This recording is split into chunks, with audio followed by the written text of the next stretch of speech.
بسم اللہ الرحمن الرحیم۔ تاجدار مدینہ سرور قلب و سینہ صلی اللہ تعالیٰ علیہ وسلم نے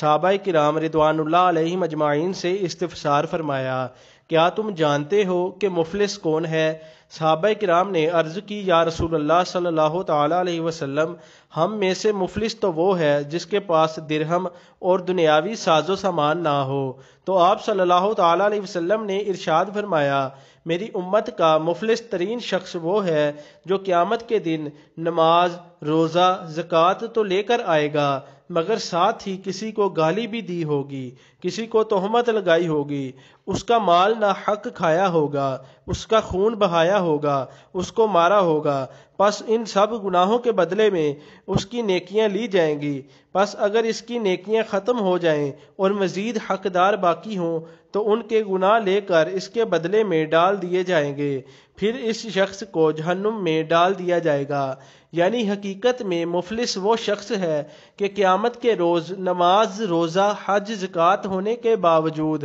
وہ خالی کا خالی رہ جائے گا۔ یاد رہے، یہاں ظالم سے مراد صرف قاتل، ڈاکو یا مار داڑ کرنے والا ہی نہیں، بلکہ جس نے بظاہر کسی کی تھوڑی سی بھی حق تلفی کی، مثلا اس کی دیوار یا گاڑی کا تھوڑا سا رنگ کھرچ دیا، اس کے کپڑے یا دری کا داغا نوچ لیا، اس کے گھر یا دکان کی چھت یا گاڑی پر کچرا پھینکا، تب بھی یہ ظالم ہے اور دوسرا شخص مظلوم ہے۔ وما علینا الا البلاغ المبین۔